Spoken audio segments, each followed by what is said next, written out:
And we're back with Lakerholics Spotlight. It's Gerald Glassford coming right back at you here from Lakers Fast Break.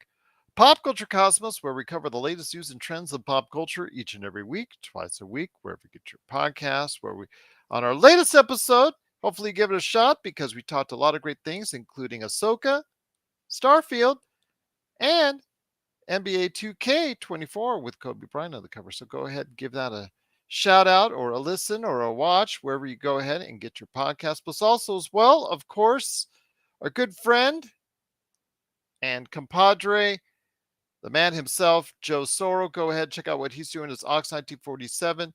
And of course, his company, his outstanding company, Simblades with a Y.com. Also our good friends, of course, Empire Jeff TV. Appreciate him stopping by with the Empire whenever he can. Also going ahead and checking out his YouTube channel, plus John Ficalian as well. Please go ahead and check out their great YouTube channels. And if you can, it is sincerely appreciated. And also, if you need some last minute fantasy focus as far as the fantasy football that's there, go ahead for NFL Week 2. Go ahead, check out Inside Sports Fantasy Football Indeed. Daniel, you've not given me an email yet. Please email me at LakersFastBreak@yahoo.com. I've got something I want to run by you, my friend. But I do appreciate you being. Yes, I do appreciate him being here. Got an idea I'd love to hear his thoughts on. But please go ahead and hit me up, LakersFastBreak@yahoo.com. Although I will say, a great place to go for Lakers fans out there, of course, is Lakerholics.com. Go ahead and check out Jamie Sweet, who's here with me today on his 5 Things articles, and also as well the #1 Lakers blogger that's out there, the man who brings out the ire of Twitter/X/ whatever it was to call itself today. It is LakerTom. And guys, great to have you back this week talking of the various amount of Laker things. But I do want to start off. I'll let you guys go ahead and take the conversation other places after we talk about Jarred Vanderbilt signing a 4-year, $48 million extension.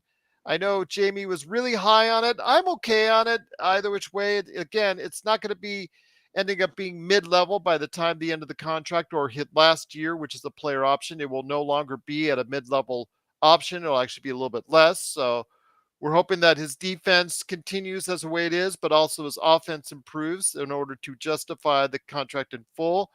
LakerTom, you're a guy that over the course of the summer actually tried to use Jarred Vanderbilt in a trade that caught the ire of many people at Lakerholics.com and all over in regards to getting a player that we actually got anyways in Christian Wood. Your thoughts, though, on the extension for Jarred Vanderbilt and what that does. Now, mind you, just to let you know in advance, he cannot be traded until after the season. So right. You cannot trade him as of now.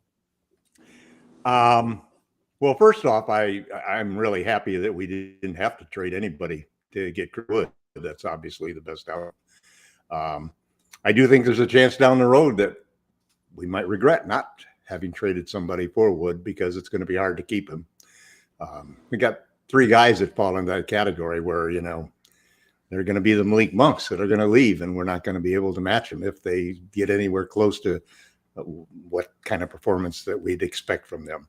And I think it's a great thing that the Lakers have become sort of the mecca for these low risk, high reward players who need to revise their brand and, and show that they really can play on a winning team. I'm really happy that we made the deal with Vanderbilt. Everybody has the wrong impression just because I wanted to trade Vanderbilt in that situation, or that I don't think he should start, that I don't like the guy and I don't appreciate his defensive skills. He's probably better than 9 out of 10 players defensively in the league right now. And at 24 years old, what I like about the deal, and I'm wondering if it was intentional, that the timing of the extension was set so that he couldn't be traded.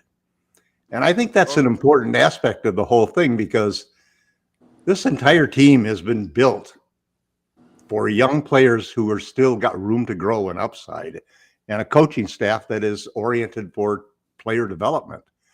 And when you got a 24-year-old like Vanderbilt, who's got such great defensive skills and became unplayable at times because of his offense, but not just, those seem to be correctable things that I think you can fix on him. And I think it's a good move to take the pressure off so he doesn't have to feel like by the deadline, I got to do it or else I'm going to be out the door.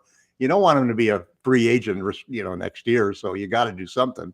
So I think it was a smart move, and it was a move that sort of fits the Lakers' desire to build continuity, to bring back as many players as they can, to have guys on team-friendly, tradable contracts. And that's definitely what this is going to be. I think, just like Gerald said, it's 3 years from now, it's going to be, well under the MLE that's going to be dominating the league. And we're doing all of this, bringing in a team surrounding LeBron and AD with nobody over 30. And all of them good players, and all of them on team-friendly contracts. Pelinka's done just a fabulous job, and I think that this really solidifies. I said a couple of times ago when we had a session that for the first time, and I don't know how long, maybe since I've ever been a Lakers fan, I'm satisfied with whoever they start. It doesn't matter. We're so deep that there's 2 or 3 different configurations that could be championship starting lineups. And I think that'll all work out in training camp and preseason. And I'm just really excited about the team. 21 days until we see Lakers basketball. That'll be awesome indeed. Also here today, again, a good man indeed. You got to go ahead and check him out today when he's on Lakerholics.com and his 5 Things articles. It is Admiral Akbar himself. It is. Jamie, you've been a big supporter since second one of this extension. Again, it's about, not for me, the defensive end. Of course, he needs to fight around screens a little bit better because that also kind of got him in the way. But, as we saw later in the series against Golden State and also Denver. But man-to-man defense, obviously, he's one of the best at it. I'm not going to dispute that there. Offensively, it is an issue. I would love to see him stay on the court when it matters, 25 minutes at least a game. The problem is in the playoffs, you got declining returns because people and other teams started to figure him out. Your thoughts on what we can do to go ahead and see a good return on this investment for the Lakers? Well, I think I was high on Jarred Vanderbilt even before the extension. I'm a big Jarred Vanderbilt fan. He was my most, when we made the trade, that flurry of trades at the deadline last season, he was my favorite target because A, his cost, B, his upside, and C, it just seemed like he was one of those guys, like we knew what we were getting in D'Angelo Russell. There was no real mystery. You just hoped that he could replicate his regular season success in the postseason, and he still hasn't unlocked that combination quite yet, and maybe he never will. Well, hopefully this year we give him a chance to unlock that combination and push his way up into another tier of money that I'm sure he thinks he's capable of earning. Well, that he had before. Yeah, well, I mean, what he was making 31, Brooklyn just threw money at him, and he went, right, okay. Yeah.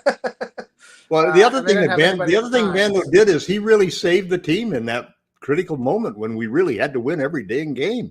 He was the best player from all of those transactions, other than maybe Reeves being unlocked from getting rid of. I thought that Vanderbilt's motor and energy and defense and Reeves and D'Lo and AD's offensive dominance was what allowed that run to happen, because people kind of forget or gloss over that LeBron sat for a lot of that. Yeah, he wasn't playing. Long time. He only came back the last 4 or 5 games of the season, 7 games of the season, right. I think. Yeah. He missed 15 critical games down that stretch that we won most of.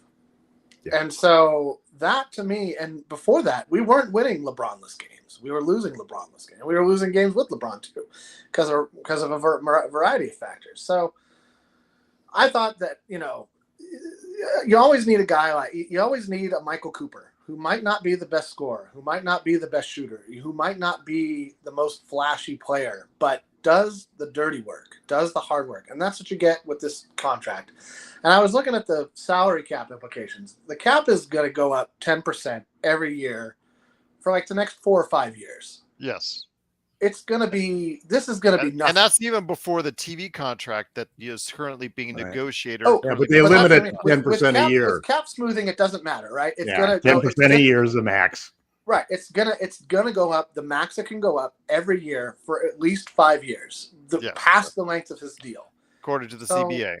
This is going to be. It might go up every year until the next CBA. You're right. Like that's not a bad prediction, Gerald. So this deal is just going to look better and better and better every season, and I won't be surprised if either he declines his player option or should he pick it up, that's the season he's traded, because by then you're likely getting somebody you can at least pigeonhole as like an excellent defender in a lineup.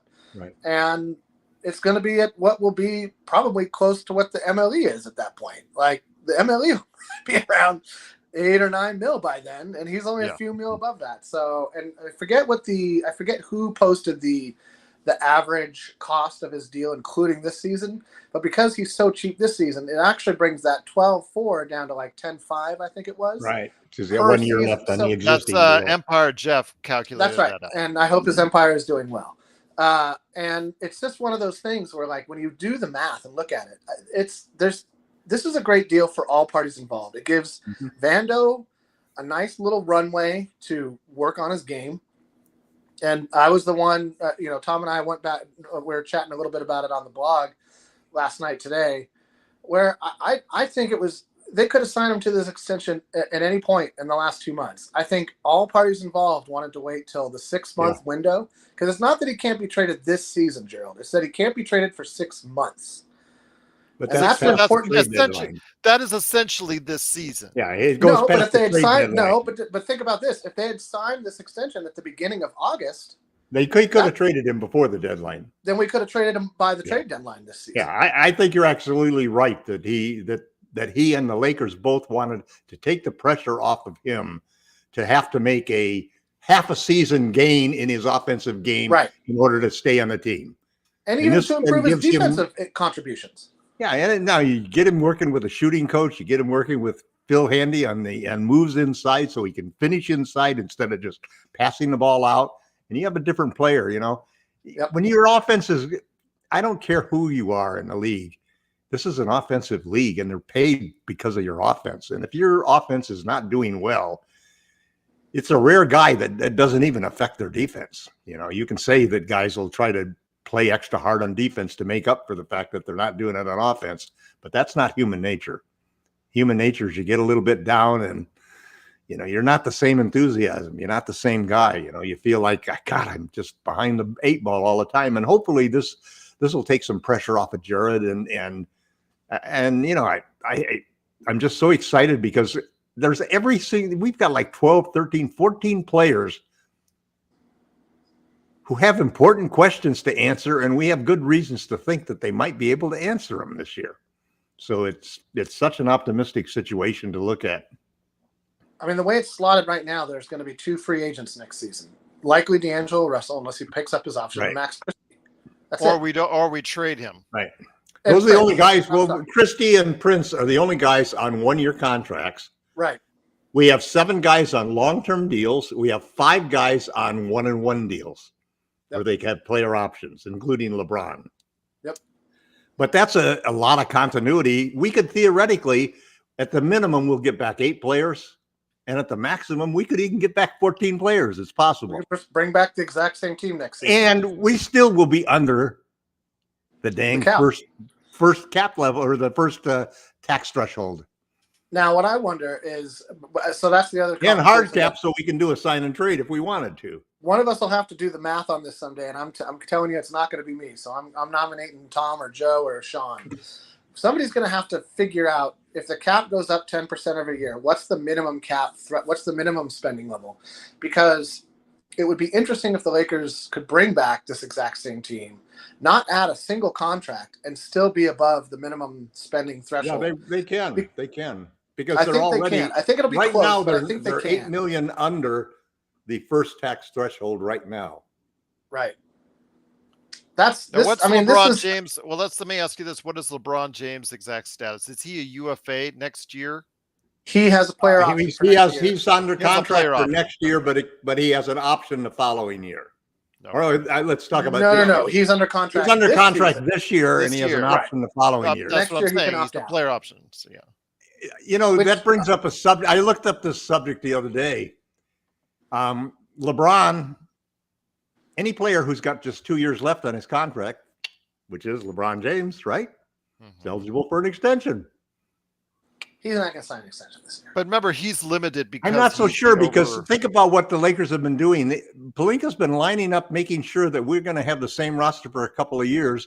And what they're thinking is less work for LeBron, less weight, but they think that he can last a couple of more years. I'm not so sure that that wouldn't be the move to really consolidate the fact that we would have another 2 years guaranteed of LeBron. Because I think he's signing a 1+1 extension gives you that 2 years. If every deal he signed had a player option in the second, and he can't be traded this year too now because it's too late. It's too late, but also because he won't let us, and so. Well, no, we would never trade him. We would never trade LeBron would anyway. not trade LeBron. And that's the thing. I think a lot of it comes down to the bigger question would be like, okay, LeBron got to the Western Conference Finals. Some of the first words out of his mouth were, if I play next season, right? Like in the moment, feeling down, feeling exhausted, beat up, busted foot, so on and so forth. He didn't get surgery on that foot. You think he's going to go out with the Olympics? Is that where you're going? Well, if he wins a ring this season, let's just say for a second that there's a magical Lakers season on the horizon. Is that his fifth or sixth? And we win it all. That would be the 6th ring he has. That ties in with a lot of legends. And there's he could finish with the Olympics. And then he can take a year off and finish with the Olympics, basically. Decline his player option. Say, I've done all I can do. He's going to hit 40,000 points this season, unless he suffers a catastrophic. Well, if he declines his player option, I'm going to tell you 2 reasons why not. Bryce and Bronny, especially Bryce now after what happened with Bronny. I'm just going to say it clear. Bronny's going to have a lot of red flags. Yeah, I was going to say. Bryce is the key right now. Bryce is developing quite a bit from what I'm hearing underground that he could have. Even without even without the tragic happening to what happened with Bronny, and I'm so thankful that he probably get back on the court and sooner rather than later. Bryce was probably going to end up being the better James' son, and he's only a year. He's only a year or so, 2 years behind. I think it's in the realm of the possibility that he will probably try, or at least attempt to try, and play at some point in time and be on the court with one of his sons. Because I don't think he's going to. He's going to be a senior. When it comes down to it, he's going to make a decision that's not going to be good for his son. When it sounds great, and there's all that. I mean, I played with my son and my grandson. Yeah, but who else has done it in history? Right, I know, but Bronny's career he could really screw Bronny's career up by this whole thing. No, I don't. No, just playing 1 year, even a game with him. Come on. Bronny could end up going. I mean, I don't know. Think about it from a parent's standpoint, Gerald. I think when LeBron looks at it, he'll want his son to have his own career and not to have it messed up by playing on his dad's team. If he plays 10, 12 years in the league, really, will the first year or whatever happens then playing with his dad or playing on the same court. The idea, he said, he corrected his statement to play on the same court. I know he's backed that up, and a part of it, I think, is because he realizes he could be on the opposite end. Well, he realizes that you're talking about screwing up his Lakers career, unless the Lakers draft him. Screwing up his Lakers career? Why are we even talking about this again? I don't know how we got on this. Jamie brought it up. This is professional. We're talking about the end of LeBron's career. I don't care about LeBron's end of career. We are talking about the Lakers. Some people do. I don't care what people think. I'm a Laker fan. I want him to focus on winning championships for LA. We're always talking about this freaking playing with his kid thing. He talks about it. See, I don't think you want to. I think LeBron has 2 more championships here in LA. I hope he does. And I don't think you want to screw that up by messing up your kid's career. Sitting there, I want to play with my kid. Oh, that's nice. I want to play with my kids too. I do it at home. Do it at home. This is professional sports. We're here to win championships, not hold hands and dance in the fountains with everybody. I'd like to dance in the fountain with you, Joe. Okay, well, we've got a couple over here in Las Vegas. If you want to go to Gerald and I will be glad to watch. I'll take the video. I'll take the video. Yeah. If you see me and Joe dancing in front of Bellagio, two things are going to happen. One, we're on drugs. Two, we're both going to get arrested. Well, you could also do it. Caesars has a couple nice fountains there. They're smaller. I can add to my criminal record. Okay, there you go, indeed. But once again, fountains are always a good place to have events. The only time I took LSD in my life was in front of a fountain. And, all I'm telling you is that that's what it's. He never did that again. I never did that again because that was really a scary experience. Once again, it is Lakerholics Spotlight. It is LakerTom, the #1 Lakers blogger that's out there. Jamie Sweet with his 5 things. Go ahead and catch their work today at Lakerholics.com. Also here today, good man indeed, although he already started barking already. It is, of course, Ox1947 at LakersBall.com. It is Joe Soro. And Joe, we talked at length about the 4-year, $48 million extension for Jarred Vanderbilt. Most are saying it's a pretty good value. Again, if he gets his offensive game to where it's not playing 4-on-5, although at times it may still look like it 4-on-5, I'm hoping it will be a point where he gets to the point where at least people will respect him, but I don't think it's going to happen this season. It's something that it's going to take a little while for it to go ahead and really get to where he needs it to go as far as being able to shoot anywhere near average outside and being able to go ahead and be more forceful and being more, how should I say, being less Ben Simmons-y in the lane, as I said yesterday. Well, you really just got to keep driving that dagger home, don't you, Joe? You saw it, Jamie. He was very tepid when he was going in the lane. Joe called him out on it. A dead rock is more assertive than Ben Simmons. Come on, there dude. needs to be a finish in this game of his. There needs to be a consistent finish. If you're 6'10", you need to finish at the rim.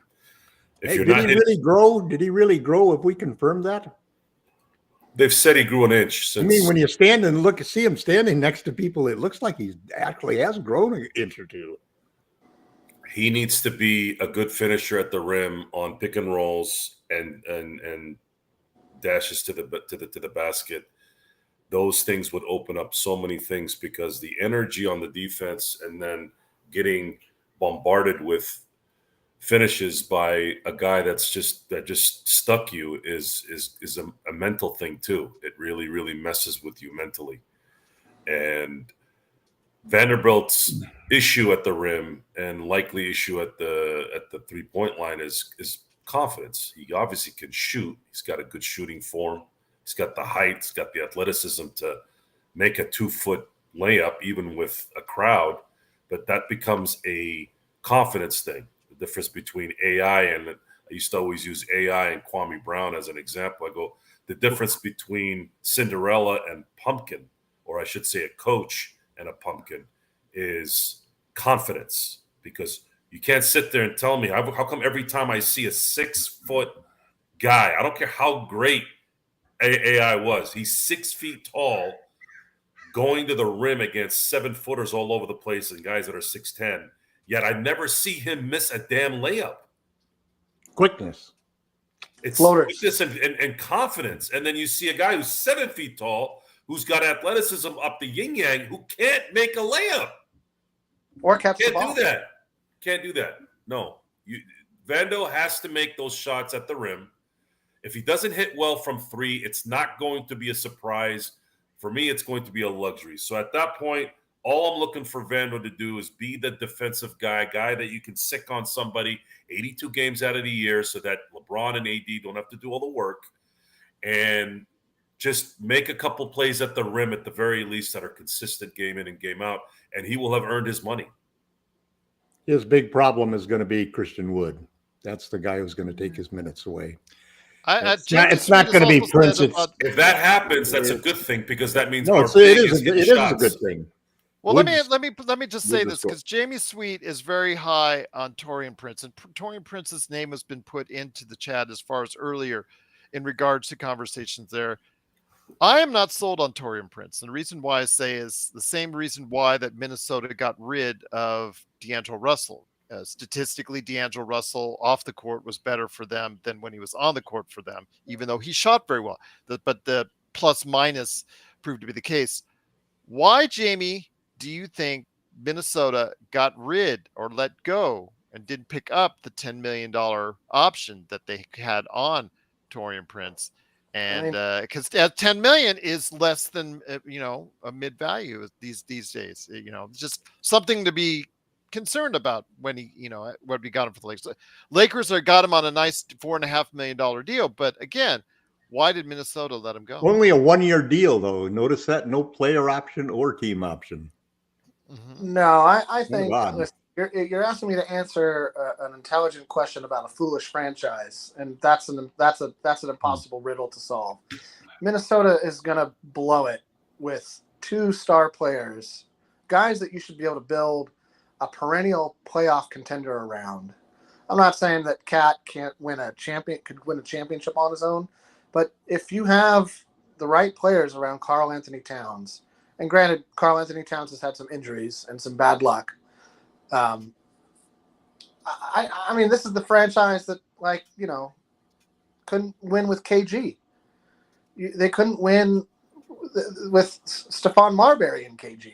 And, this is a franchise, much like the Clippers, that is better at shooting itself in the foot than at winning basketball games and putting together a winner. So I don't know. I don't have a good answer for that. It may be that they undervalued his skill set and thought that, maybe they could get him for cheaper. And once he realized they wanted to drive his price down, he took the first best winning shot he had, and is going to try to be this season's Malik Monk, for lack of a better example. I don't know that he's going to have the role Monk ended up having on our team, because Monk was one of those guys that just showed out on the all AARP team we had cobbled together for a season for some inexplicable reason. And he did great, and he turned that into money, and that was the best thing. And he had a good year at Sacramento too. And then he followed up with another good year to play in well. He's going to be a guy who makes between 8 and 15 million a year in the NBA for the next 5 years or so, 4 years. And that's great for him. I don't know that Taurean Prince is going to get that same opportunity here because of the stacked. I mean, nobody wants to say that Rob is rewarding the guys that got us to the playoffs and to the Western Conference Finals this year, but he is certainly both acknowledging that reality and embracing the idea that they can do it, that they can all do it again.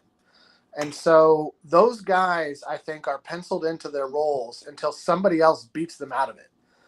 That means Vando's penciled in at the starter at the 4 or 5, whatever you want to call him. But I will say, if Vando starts at the 4, that's great for the Lakers, because that means AD's starting at the 5. Well, I think he would actually be I starting think at AD the is going to 3. start at Wouldn't the you 5, put LeBron probably. at the 4? It doesn't matter. I mean, sure, whatever. Yeah, okay. Then Vando's the 3. Rui's likely to start because he was the last starter, and they gave him the big contract. I think they liked him coming off the bench in the regular season. I think that they're going to thrives better off the bench. Yeah, but he also lost weight to play the 3, and we'll see. I think Joe brought up a good point last night, and I think it bears repeating that the Lakers probably didn't. I think it's 2 things. One, the theory that I put forth on the blog last night, which is because of the 6-month window that the extension, the length and the price that his extension was at, that created a 6-month window from the day that he signed the extension that he can't be traded. Doesn't mean he can't be traded next season. Just means that 6 months later it can't happen. And because they waited as long as they did, that now puts us past next season's trade deadline, which means he can't be traded next season. But they didn't have to do that. They could have signed him in August. Right. They could have signed him at the end of July, anytime in July, actually, after the 5th, the 15th, rather, or whenever the moratorium ends. I can never remember. They had a wealth of options, and they chose, both sides did, Clutch and the Lakers, Vando and the Lakers, to wait until now. And so that tells me They want to give him every chance to succeed because they believe in him. So that makes me think that they're going to pencil him into the regular season role that he excelled at. Why wouldn't you? Why would you? Because the only reason we went to Rui at the 5 was to try and put offense and somebody who could body up against Jokic. But that's not going to be every. Well, that wasn't exactly there. There was a lot of clamor for Rui to be moved into the lineup simply because we were playing 4 against 5 all the time since Vando. Sure, but I mean that was the case against an exemplary offensive. Whatever. It doesn't matter because what's going to happen is there's going to be training camp and there's going to be preseason, and that'll determine which of the player that's going to determine who's going to be the 5th or the 4th and 5th starters. All we really know for sure is that there are 3 starters. I think that Rob is penciling in guys who got us there last season. I'm not saying they've. Rob may be penciling him and Ham may be penciling him, but that doesn't mean that it's just like last season. They started off with the theory that they were going to go with 2 bigs, and both of the bigs bombed out. So now this year, they're not going to move Woods into the starting lineup because they want him to prove himself first. They might start Hayes in the starting lineup. That's a possibility if you want to go 2 bigs. I think it's more likely that they start Rui. I think there's a possibility they could start Jarred.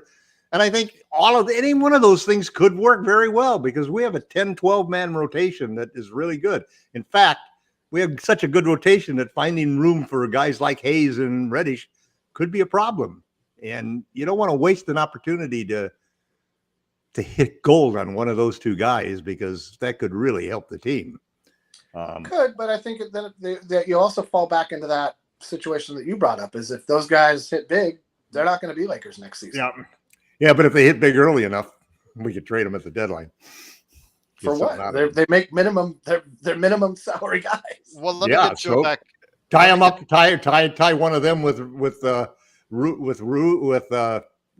Russell to a team that has cap space next year.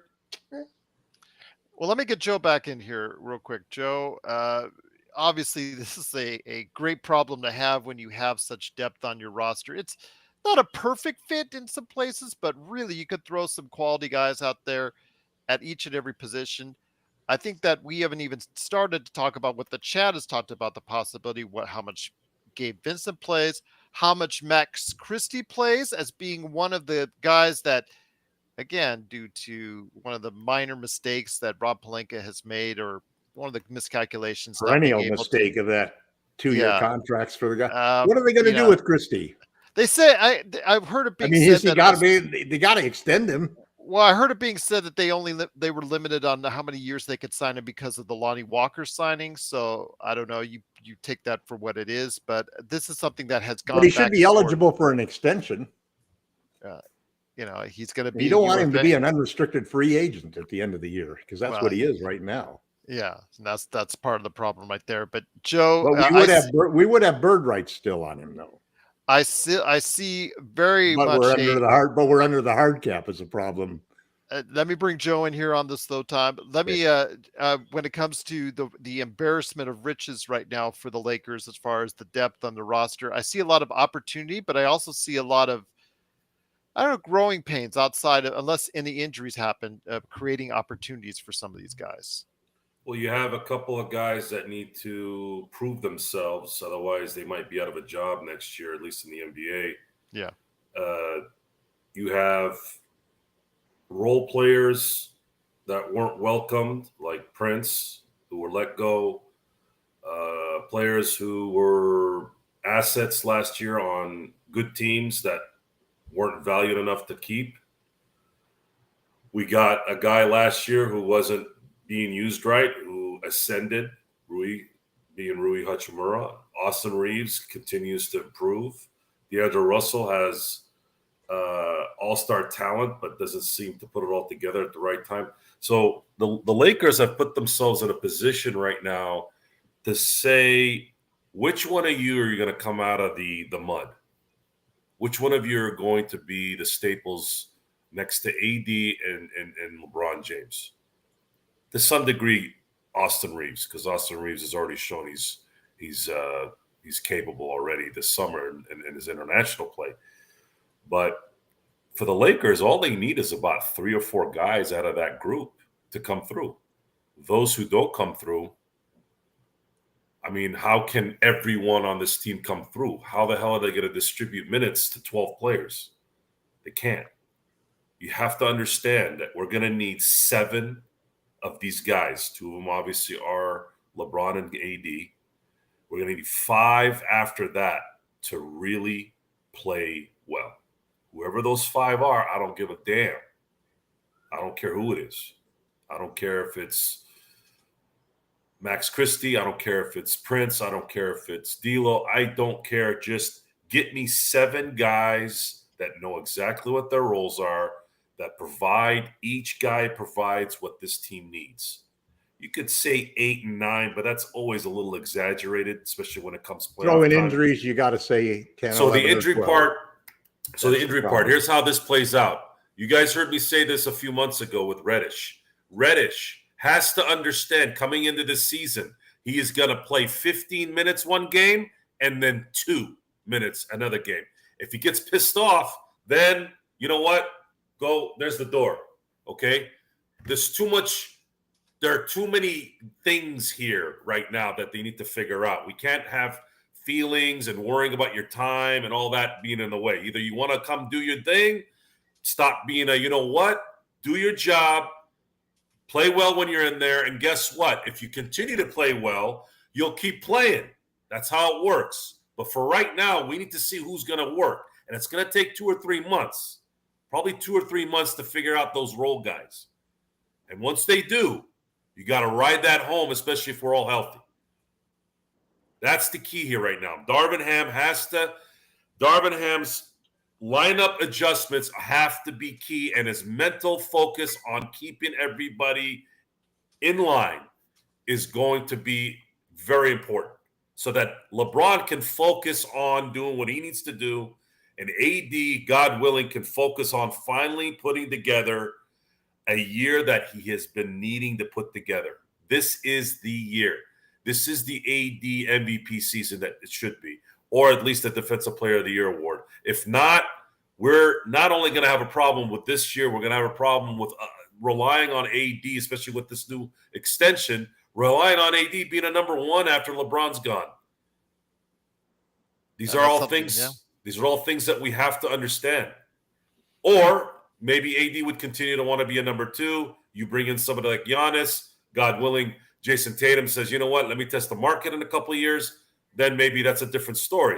But as of right now, we absolutely have to have everyone understand what the hell they're doing this year. And if anyone gets out of line, get them the F out. I mean like this. As fast as they got rid of Porter Jr., Julio Urias, when you needed to get rid of them. That's it. That's the wrong approach, I think. Because the problem that the Lakers have 2 problems. And those problems are compatible to be solved. First problem is they have 12 players and they can only play 10 a game realistically. The second problem they got 2 superstars who probably should not be playing in 82 games, should probably be playing in 70 games. So what they need to do is they need to play all of those guys and rest LeBron and AD during the regular season, not let them play 12 games, not make them play more than 30 minutes a game, because we're deep enough and good enough that we can do that, and that will make us a much better team by the end of the year. And that's where basically is going to happen. Every game, it's going to be a rare season if we only have 2 injured players out of those 12 every game. But we will have games like that, and there'll be opportunities to rest LeBron and AD. And I think also that the league is also recognizing and almost acknowledging and legitimatizing load management, because they're giving LeBron a special rule that guys over 35 won't have to play back-to-back unless it's a televised game. You know, maybe we should have a baby cradle too. Maybe we should have a baby televised games, and then put it there next to the bench. Oh, I'm sorry. Oh, wait, you're making $55 million. Oh, no. Sit down, honey. No, yeah, say that all you want, Joe. It doesn't matter. What you want is a healthy LeBron James and Anthony Davis. I don't give a damn about any of it. If you're not playing now, useless. No way. If they're not playing. If you're smart, you load manage your players, especially load management can suck my ass. Load management can suck my ass. Let me ask, play or don't.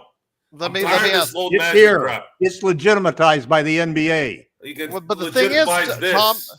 Tom, but let me just say this: load management. For everybody who spends their hard-earned dollars that go to the arenas, for everybody who takes the time out of their day to go ahead and watch the NBA teams 2.5, 3 hours. We spend our time 365 days a year on this product. I think we should get the best product that we can as many times as we can. And I think that You're load entitled to that management. opinion. I don't think mean, it's the right opinion, and the Lakers are going to do a certain amount of load management. It probably won't be as much as I would like, but it'll probably be more than what Joe there'll be a wants. different. We'll call it something else, Tom. They'll figure out other ways around it.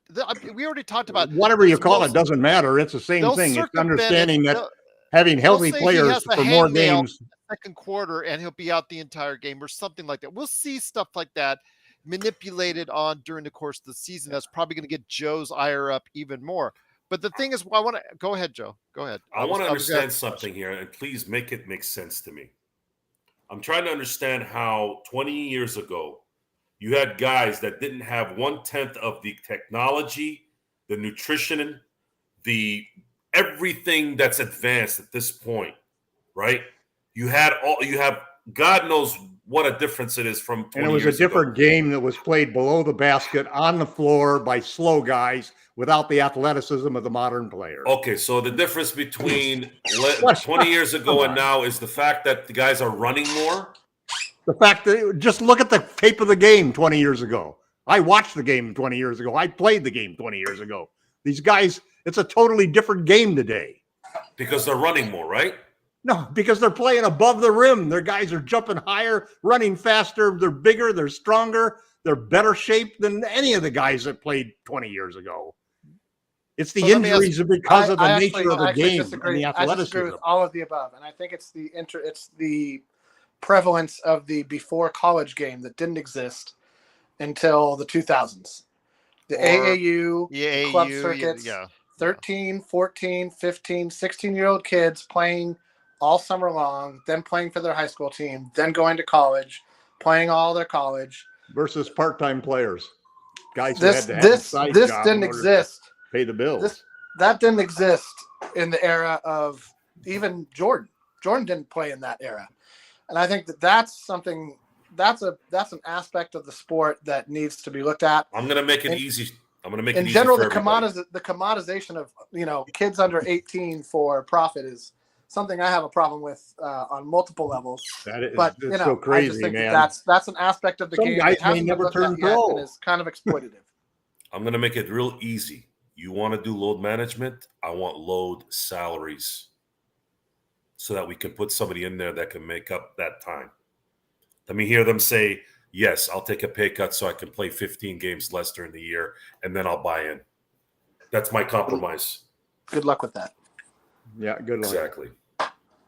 Once again, it sets a bad precedent mentally. It's created this entitlement in this goddamn world that we live in now, league, though. Especially in this country, where you can do whatever the hell you want, even though you're getting paid top dollar because you want to effing rest. No, I'm not going to accept it. I'm not. You want to load manage? Take half your goddamn salary then, so that you can give it to somebody else who can play your position. Oh, wait a minute, you're LeBron James. No one can play like LeBron James. So now what? Now LeBron James, I'm not picking on LeBron James. LeBron James plays. I'd be better to talk about Kawhi Leonard. How about Kawhi Leonard? Kawhi Leonard would be a better example. I'm mistaken by saying LeBron because that's not fair. LeBron tries to play. LeBron always tries to play. Good, because that's what one of the problems the Lakers may have is getting LeBron to take those games off that he should be taking off. The job is to play basketball. If you cannot play basketball, retire. The job is to win championships if you're a Laker. You're not winning championships if you're not playing basketball. So let me throw something into the fray. Let's try to cool down a little bit as far as good luck with that, Joe. Yeah, good luck with that. But let me ask you this, guys, okay? Because I live in a betting town, and I know that Joe and I agree on this. It would be great in a perfect world, load managed or not, if LeBron could average under 30 minutes a game. if AD on this deep roster could average 30 minutes. They should. It should be not a firm rule, but a guide. So let me ask you this. Okay, LeBron last year averaged 35.5 minutes a game. Right. AD averaged 34 minutes a game. Right. The odds of them playing under 32 minutes a game, I'm going to say 32. I think they're a lot better this year because we have size. Last year we didn't have size. That was the major problem. That's why LeBron and AD were playing so many damn minutes. We couldn't take them off the floor because we had to put Wenyen Gabriel and I don't know who else in there. This year. You have at least a chance. We have a good chance this year, and even like the projected minutes per game that Johan Buha is projecting for the Lakers, showing 32-33 for LeBron and AD. So they actually had Reeves at 33 as the most minutes. So I do think that it will help some, and I do think that the Lakers will definitely give guys like Reddish and Hayes opportunities to start to see how they do. I think that Wood will get a chance to start. And I think that the resting LeBron and AD is really valuable in that sense of giving those other players a chance to start to see what they can do. Didn't the Lakers have more starting lineups than anyone last year, if I'm not mistaken? Well, but the difference is the last year it was they gave everybody an opportunity. Yeah, we do that every year because of injuries, it seems. So it'd be nice to be able to have that be a, player development aspect of the team rather than an injury recovery aspect. I'll be surprised if LeBron starts the season healthy. He will at the very least work his way into shape at the beginning of the season, much like he's done pretty much every season as a Laker, where you can just kind of see him like not running, settling for threes. Well, we already speculated next year would be the year, whoever he plays for, the Lakers or whoever he plays for. I'm just throwing that out there theoretically, most like the Lakers would be after he plays this year, hopefully on a title run team. Then he wants to play in the Olympics because he feels spry, and he obviously saw what happened at the World Cup. And then you're asking him to play a season beyond that. That next year will be the bigger question. This year, I think he's going to be fine. I think the foot, obviously, he wouldn't test it unless he's not playing after the Olympics. If he plays in the Olympics, he's retired after the Olympics. Yes. Okay. He'll retire before the Olympics. I think he'll play his player option out. Okay. Yeah. And say that he's retiring from the NBA and leave with the Olympics. Yeah. He's gonna pass up $50 million. No, he's going to finish out he could sign another $100 million contract, but he's probably going to play. He'll play this year, and next year he'll decline his player option and play his final year. No. If he declines his player option this summer, he's gone. He's got a player option for next season. Who's going to give up? You're telling me he's going to give up $50 million?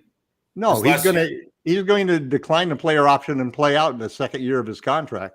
He's in the last year of his contract. He's in the first year of his extension right now.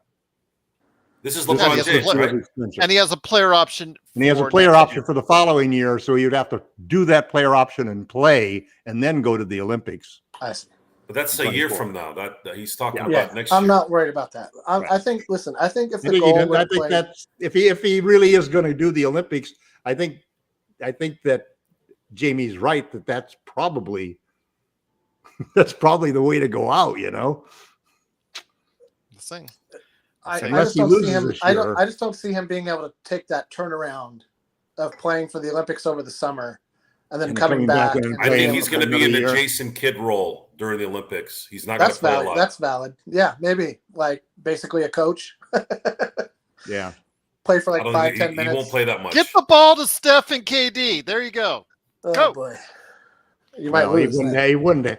It's not going to be difficult to give him rest. Just put Spoelstra as the coach, please. Don't bring back Steve Kerr. Yeah. Good luck with that too. Well, I'll tell you what, though, great conversation so far. It is Lakerholics Spotlight here. Of course, please go ahead and check out Lakerholics.com. These guys have great conversations back and forth all week long. Some of it gets testy, just like you saw earlier in the show. No, please go ahead. It's just gentle ribbing. There's nothing. Our pleasure. Need I say more? You should try us. You should try us when we're losing. Yeah. And things are tough. That's when it gets rough. Or when we choose THT over Caruso. Oh, Jesus. Go ahead and check them out at Lakerholics.com. Also, as well, go ahead and make sure you check out LakersBall.com and Simblades with a Y.com. Joe, I'll bring it back to you, my friend. Again, you have a wealth of riches when it concerns what the depth is. I'm hoping that the Lakers will utilize it. I'm hoping they will decrease the minutes of LeBron and AD. I'm not sold on it that they will, because you and I both know, as far as the competitors that they are, and just the fact that coaches, they get in habits. They get into habits that they just, oh, I got to play LeBron and AD X amount in order to win games. I don't think that's necessarily the case when you have such a deep roster and you have so many guys that need to prove a lot to people, not only for their future, but to the public out there and to the NBA perception. There's a lot of guys on the Lakers roster this year, Joe, that need to prove a lot of things. Correct. And by having good depth and people understanding the roles and not getting upset if they're playing 6 minutes one game and 18 minutes the next, here's where this has to play out. So let's divvy up the minutes. LeBron usually plays about he averaged 35 He usually starts the game first 7 minutes, plays the first 7-8 minutes, and then he sits, right? Yeah. Okay, let's say he hits the 8-minute mark and then he sits the rest of the quarter. That's 4 minutes. Okay. Then he, let's say, takes another 4 minutes and comes in for 8. So now you're at 8 minutes in the first half, right? So that means you're going to have to play him the remaining 8 minutes if he was to play the remaining 8 minutes, which takes it now to 40 minutes on the average right there, right? So then third quarter he starts. Let's say he does it again, takes 4 minutes off the third. That's 12 minutes. And then another 4 minutes in the fourth quarter on the average. This is all on the average. So that's 16 minutes. That takes him to 32 minutes. That's a very realistic number. It's a very realistic number that you can make work. Granted, if you need him to, get out of a hole or whatever, maybe you might have to throw him in there, but you have to kind of be disciplined and understand that might be what you need to do to kind of keep him fresh for the rest of the year. What can happen in your benefit is you can get lucky and get some blowouts here. Hopefully not in the playoffs. We need those blowouts. That's so that he can sit the entire fourth quarter. So if there's a way we can set up, if there's a way the depth can help us win these games and sustain the leads in the fourth, not have to worry about these quick comebacks. Now, let's say you had 7 or 8 games throughout the 82 that allow LeBron to not have to play the fourth. Now that number could dwindle down to about 31, 30, a game. So that's how this has to play out. It's a simple subtraction game. How are we going to do this?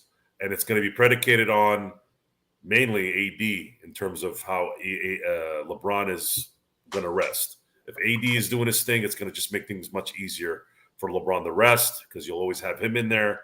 Because I still want them to stick to the fact that you need to have one of those guys in there if they're both playing so that you can maintain your dominance in terms of having a great player on the floor at all times. I'm going to be looking at Darvin Ham, guys. Darvin Ham has, I think, in my opinion, a lot of the pressure on this. Probably the number one pressure. I know LeBron and AD are the stars, but AD is a champion. LeBron's a champion 4 times. If those guys don't win another title, people rag on them, but they're still champions and they're still going to go to the Hall of Fame and they'll still have great careers. But with Darvin Ham can make his mark, could even have be a candidate for Coach of the Year if he puts this thing together the right way. Now, that's a good question, though, guys, that was brought up by Alan. I want to give him props on that. Do we have a lineup that can blow out teams? He doubts the starters with Vando can blow out any teams. Now, the Lakers last year were notorious for not being able to go ahead and being able to, just really get those large leads, as we know all too well. Your thoughts on how that mindset can change and we can actually start getting that kind of difference and that kind of yes, you can. There is a lineup blowouts that we need. There is a lineup. There's one lineup that can destroy a team quickly. Why? I'll read it to you.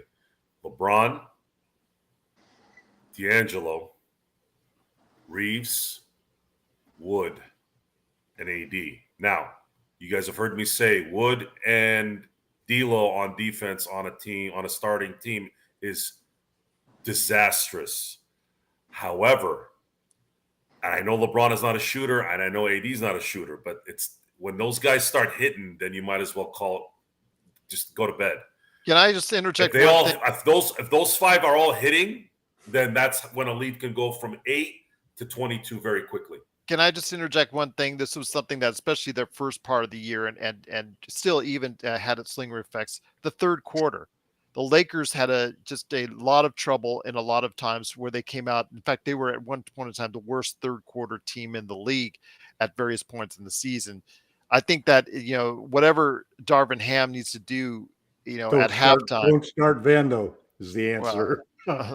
Well, again, that's obviously what's the common denominator in the first and the third quarter? Oh, you say it's Vando. I can't just say it's playing 4 against 5. It's playing 4 against 5, Gerald. That's the whole thing. But you just said you weren't mad about the right times with the right matchups. But you just said you weren't mad about him being, getting the 4-year extension. But now you're saying it's a 4-on-5.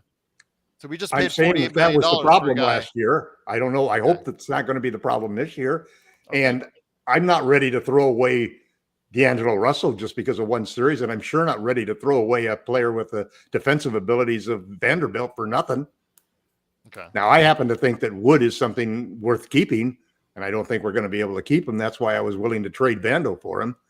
But there's 100 ways to skin the cat, 100 ways to win a championship, and 100 different ways that they can use this roster to win. And I trust the way that it's been put together because Ham's been an integral part of it. Everybody's been on the same page. I think that I'll be happy just whichever way we go. I think we're going to see the ability to run 2 or 3 different starting lineups and win. And I think that we're going to see more load management than anybody wants to see. But I'm hoping that will also translate into LeBron and AD playing the whole year and not having any major injuries. Maybe they'll miss 12 games and maybe 6 will be because of minor injuries and 6 will be load management. That's what I'd love to see. And obviously none of those games will probably be nationally televised games because those are the games that the league cares more about the television viewers than the guys going to buying the tickets, obviously. But there are so many ways that this team is so much more versatile because of Christian Wood, and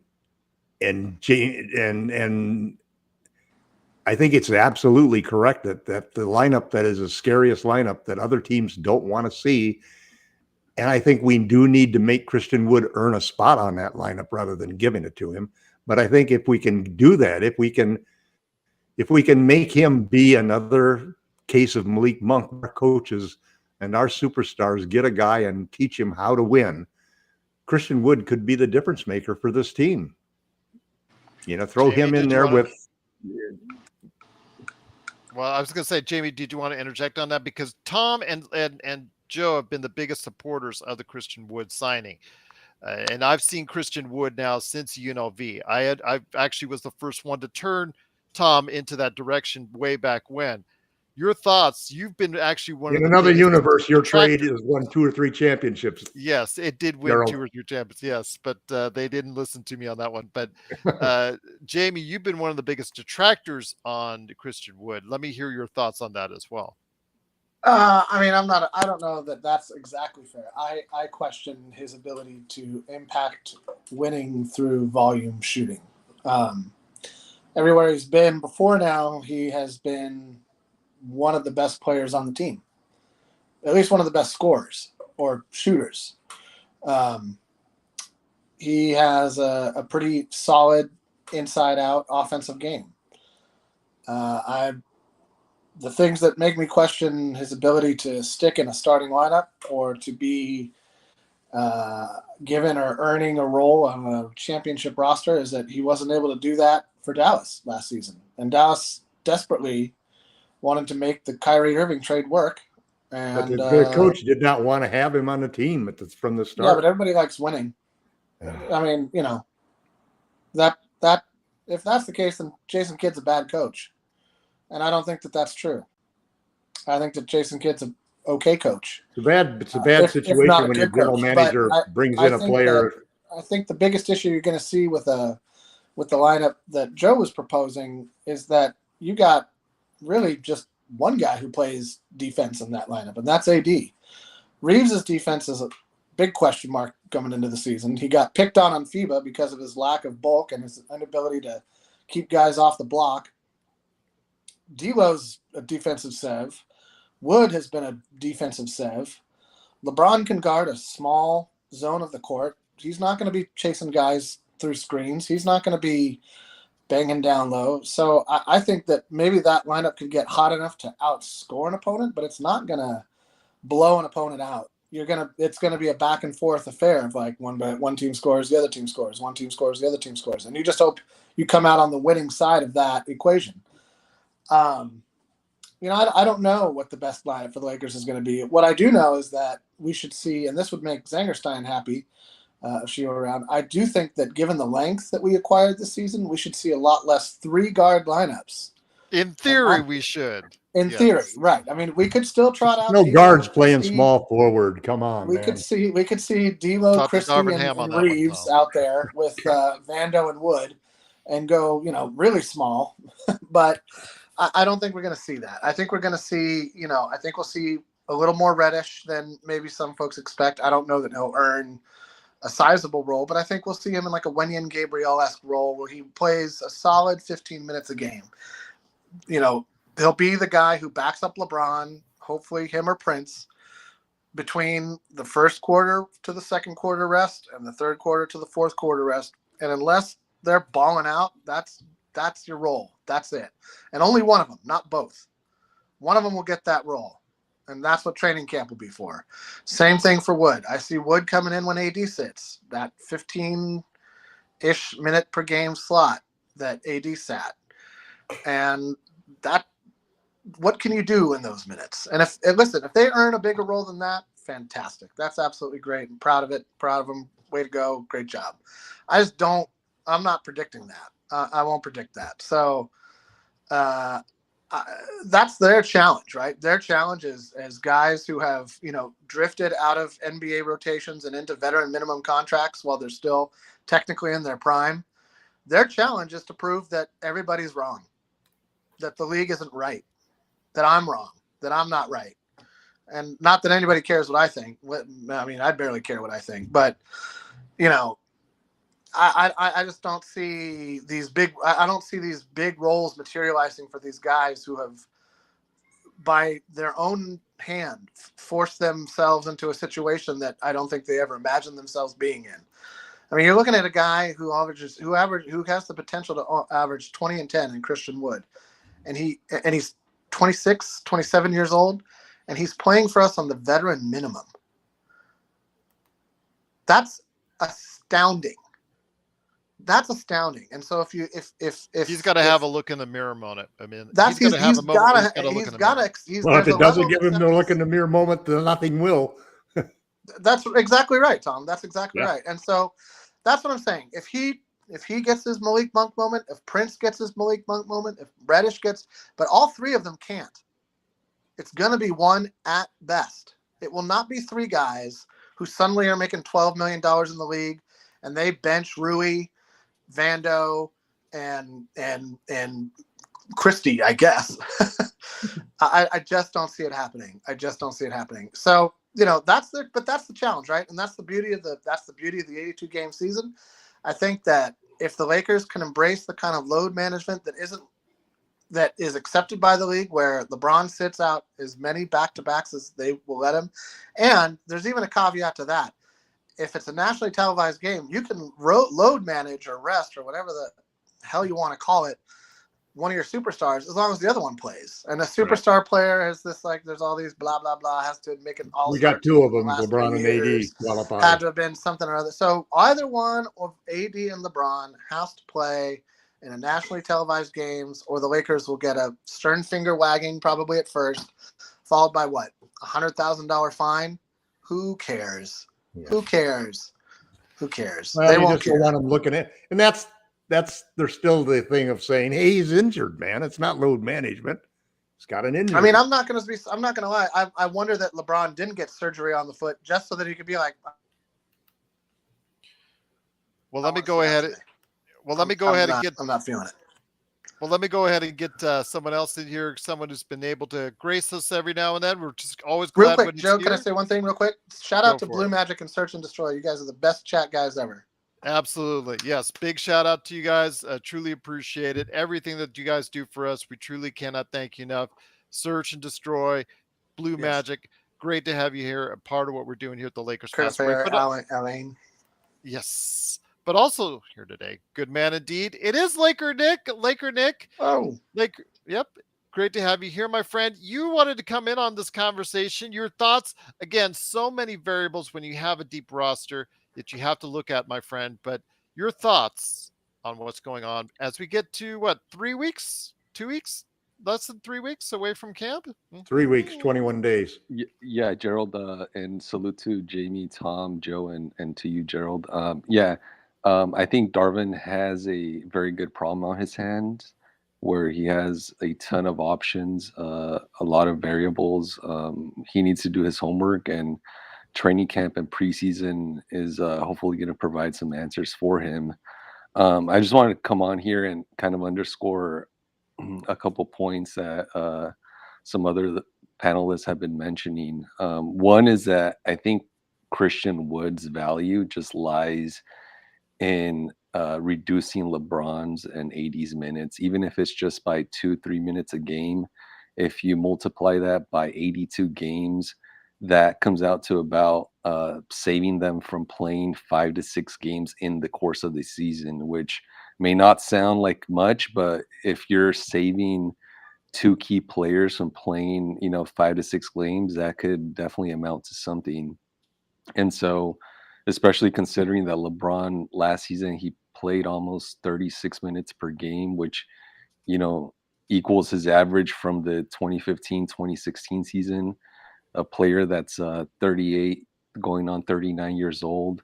You just can't afford that. And so, again, Christian Wood's value for me is really in reducing, even if it's just a few minutes, 2, 3, 4 minutes per game, of LeBron and AD, that they have to be out there, having more wear and tear on their bodies, risking injury. For me, that's really the key point of the Wood signing. I just want to mention, actually, and I told Alice this incorrect information. It is the other day. And Tom, it's not 3 weeks. It's less than 3 weeks. It's the 3rd is the actual start of training camp. The second is media day. I had said the 26th. 21 days from the first game. Oh, there you go. Well, 26th and 27th. If you are going overseas as an NBA team for the exhibition season, your training camp starts at 27. So, Joe, I bring it back to you, my friend. You've heard the conversations out there. A lot of things to think about as we're, again, less than 3 weeks ahead of camp. Shot making is ultimately what's going to matter. It's what we didn't talk about enough with Denver beating the Lakers. Jamal Murray wasn't missing at the end of the games. We were. Gordon, out of nowhere, wasn't missing.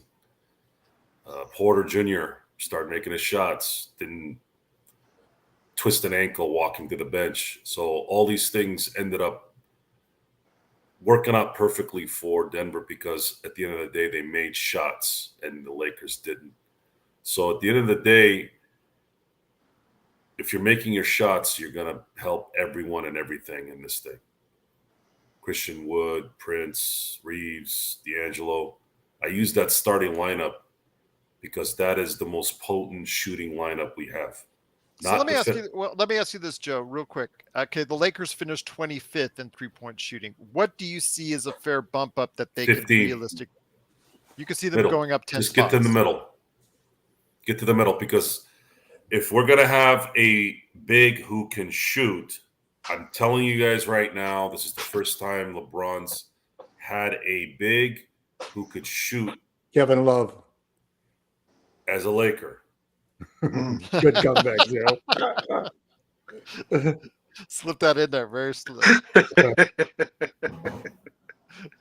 And I can't say that Christian Wood doesn't have some mental tweaks, because obviously Kevin Love did. But this is a team that's got 4 or 5 different lineups it can run that could succeed, which is why we need to see training camp. We need to see the first month develop and understand that there needs to be something there to develop. But I think ultimately, if you have a big who can shoot the way Christian Wood can, it's going to open up the lane the way it's supposed to in the NBA today. And if he's hitting from one corner and AD is at least a threat at the mid-range or just dunking on your rear end, then you're going to have problems. And then you got D'Angelo to the left of you and then Reeves over there on the right. That's what I'm talking about. If they're rolling and there's a zone that everyone's in, there is no loss when LeBron is passing. Right corner to Wood, behind the back pass to AD, flip it back right to Austin, and then or just do one of these to the left for D'Lo. Shoot, make. Your whole life goes down the toilet if you're the opposing team because you're like, what the am I gonna do? That's what I'm looking forward to seeing if it does come together, and then everybody else can play their role. If you need to put Vando in there to shut somebody down, if Gabe Vincent's going to give you a little bit of both because D'Lo's not feeling it right or he's injured, there's an answer to everything in terms of roster construction right now. The only thing we don't know is, will these guys execute it when the season starts with these players? The best thing that we've really done is provide injury insurance with this depth. Yes. And that's the single biggest thing that Christian Wood represents, is if Anthony Davis can't pay 20 games, which happens every year, we got a guy who can step right in there for 20 games and give us 2010. I also think, too, that you're going to see it's going to be inevitable that your key players, especially your older players and your injury-prone players, are going to have those 3 or 4 games out because of this, and then 3 or 4 games out because of that. And I think you just got to balance that, and having that depth is going to make such a tremendous difference, because a lot of those games when we're missing either LeBron or AD, which is going to be inevitable, I think, a lot of those games we're going to be able to win now because of that extra depth, because of having Wood to be able to step in, having guys like Reddish and Hayes who can step in.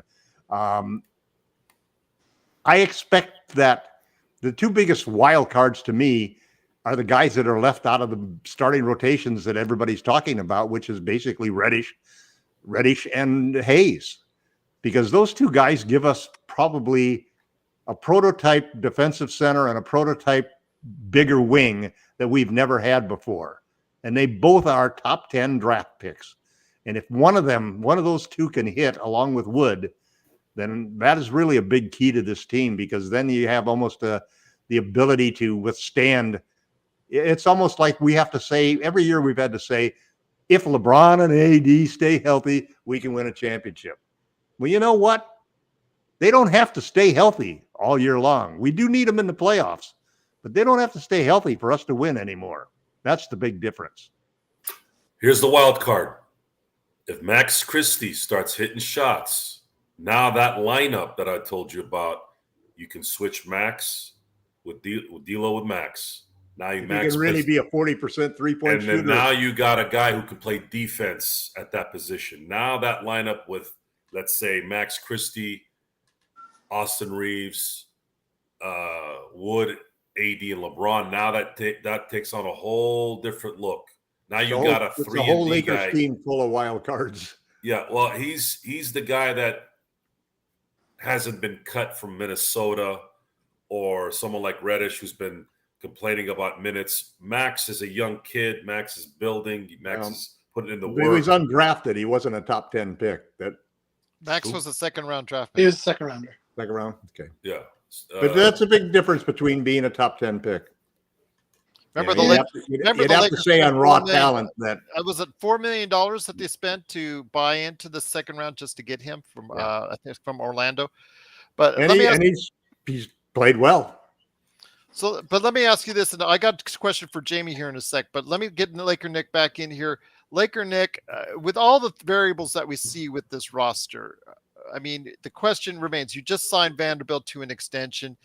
You seem pretty happy with that they went in that direction. But the question now is, You're talking about all these different players that are trying to fit around LeBron and AD, depending on the circumstance. Where do you go from here if you're Darvin Ham? Yeah, Gerald, and actually, I was going to touch exactly on that topic before you asked me about that, because I wanted to emphasize something that Joe mentioned a little earlier, and plain and simple, the pressure's on Darvin Ham now, Yeah. and it's not the similar situation as last season where Darvin Ham had a less than ideal roster. He had a player like Russell Westbrook that took away not just a lot of money resources, but I think a lot of just player and chemistry resources from that team meshing and doing good things. But now, I mean, the situation is almost akin to a chef having good ingredients, and then now it's up to the chef to put that together, whip something up, and deliver. And so, no, and I'm not saying here that the Lakers roster right now, as it stands, that it is ideal. I don't think there's such a thing as a perfect roster, but aside from the versatility that I think the roster currently provides, it's just going to generate a lot of internal competition, and I think that's a really positive thing. As far as maybe Reeves, LeBron, and AD, you could see other positions or rotation minutes just being up in the air to see who's performing well. And I could definitely anticipate, certain players being scrapped, or players that expected to get a lot of minutes to get minimal minutes. It could be Gabe Vincent, it could be Prince, it could be, even Cam Reddish. I don't think he's going to get many minutes, but if someone like Christie steps up, then he's going to be eating minutes that might go to Vincent, or might go to Vando, or might go to Rui. So these are all variables that Ham is going to have to work out. But I reiterate what Joe said, that the pressure's on Ham, and he needs to deliver in this season. He can't go. What was it, Gerald? At the start of last season, he can't go like 0-10 or 2-10, whatever it was. 2-10, no. Yeah, that 2-10 was not a good start. Yeah, 2-10. You could probably give him a pass last season, but this season, What'd they fire Mike Brown for? What'd they fire Mike Brown for? 1-5? 0-10. No. Oh, it was 0-10? Was Mike Brown 0-10? And he a was bunch of that was preseason games, wasn't it? Yeah, that was preseason. Well, yeah. He was. I think it was 0-4. He lost 0-4. like the first four games, and they fired him. Yeah. But Jamie Sweet, let me They're ask not you going to fire Darwin. They're not going to fire Darwin even if he goes 0-10.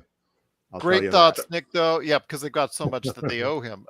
Jamie Sweet, I want to ask you this, though. Something we haven't really touched on, I've only touched on a little bit during the summers, that the Lakers, where they were good and where they were the best in the league at, was the differential on fouls. They not only were at the free throw line way more than anybody else, they actually fouled less than anybody else in the NBA. They were number one in the NBA in least amount of fouls, and number one in the NBA in taking the most foul shots. Obviously, that's a key to our success because it gets the transition game going, means we're going to the line a lot more, yada, yada, yada, because we can't rely on an outside game. Now, the outside game hopefully will improve to the point where Joe said if even it gets to league average, it's just tremendous boost for us. But your thoughts on how we can continue that process of going to the line, because we found that foul differential to be quite advantageous for us last season. Give Reeves the ball on the weak side and clear out. Okay, each and every play. Okay, isolation ball. I'm just kidding. I mean, I think there were a lot of contributing factors to that. I think that one of the things that is undervalued is the ability for when AD plays in the paint. Everybody wants to see AD move back out into the perimeter and shooting threes. I do not really care if he makes another three-pointer for his entire career, as long as he dominates the paint like he did last season. If he is dominating the paint on both ends of the floor like he was able to do last season, that removes court that the coach has to game plan for. You just put AD in there and let him work. And I think to a smaller degree, to a shorter degree, Wood can replicate that, which is where I thought Tom, and I think we've all hit on this at one point or another, that like Wood is the best insurance against injury the Lakers could have gotten, especially at that price. So that in and of itself, AD in the paint generates fouls because he's so big, he's so skilled, he draws contact, he can still make a shot, get to the line. Reeves, we saw both in FIBA and at the end of the season last year, didn't so much get rewarded in the playoffs when physicality gets ramped up. Didn't go to the line as much in the playoffs. Just whistles just stopped blowing for him, and that's what happens in the playoffs. Everybody's got to adjust to that at some point. But I think if Reeves and AD can replicate the success they found at various points last season, that'll go a long way towards helping that discrepancy in our three-point shooting was so bad. It was up to our points in the paint and our free throw shooting to overcome it. And we were up to the task. We drove the ball at the rim relentlessly all season long with Russ, without Russ, whoever. That was the game plan, was take the ball to the hole and make a play there. Don't pass it around the perimeter and cast up a crappy shot. That's where NBA offenses go to die. And so the Lakers did a good job at searching out the best shot. The best shot is in the lane at the rim, and you're either going to make the shot or you're going to go to the free throw line. Now, we need to make our free throws like we did last season. I thought some of our guys shot a little above average for their percentage. I think that AD has never looked like the free throw shooter he was in his first season here. He's gone down almost every season. He tracked back up a little bit last season, but still below what I think he's capable of shooting, which is in high 70s, low 80s. And, LeBron wasn't rewarded a lot for getting hit in the head and stuff on his drives. And so if those things kind of all balance out, LeBron shoots a free throw or two more per game. D'Lo's game is it's like THT. It's all avoiding contact to get the shot off. He's not going to go to the line a lot. He's a jump shooter or he avoids contact. Vincent is a little more of a driver, but he's bad at finishing. Not sure he'll get to the line a lot. So that leaves the bigger guys. Hachimura might be one of those guys who has to take the ball to the hole a little stronger than maybe he's shown that he likes to do. Vando's going to need to be better at finishing at the rim, like everybody's talking about.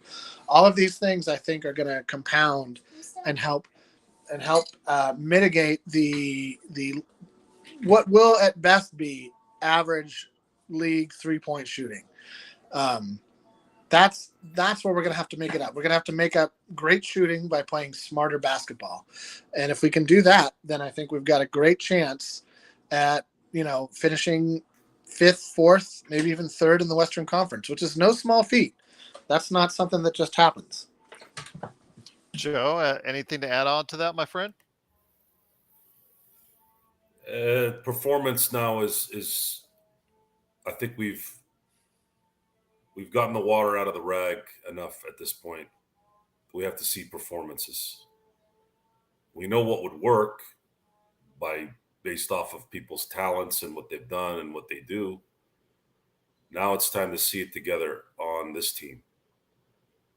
But this team's going to need to make shots this year, probably better than they have before, to really take advantage of a regular season that's not going to tax them too much, especially with the new rules now and load management.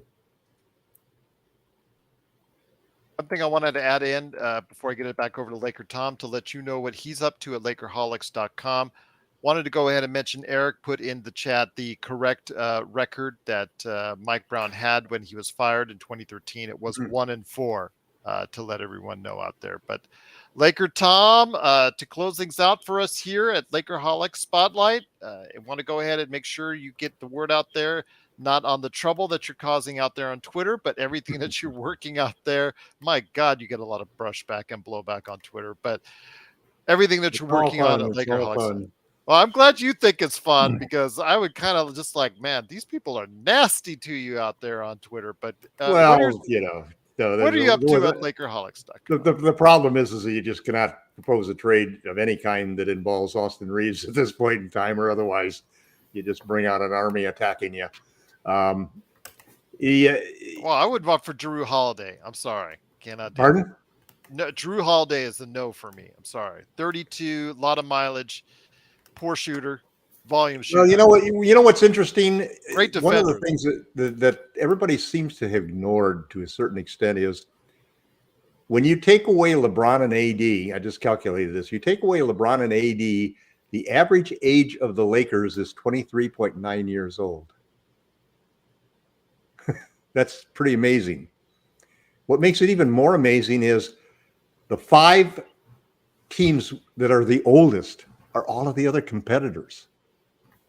They're the Suns, the Bucks, the 76ers, they're all of the teams that are like 27, 28 years old average. Quite the change from the geriatric age. It's pretty dramatic that Rob Pelinka could end up taking these 2 stars and end up surrounding them with 12 players.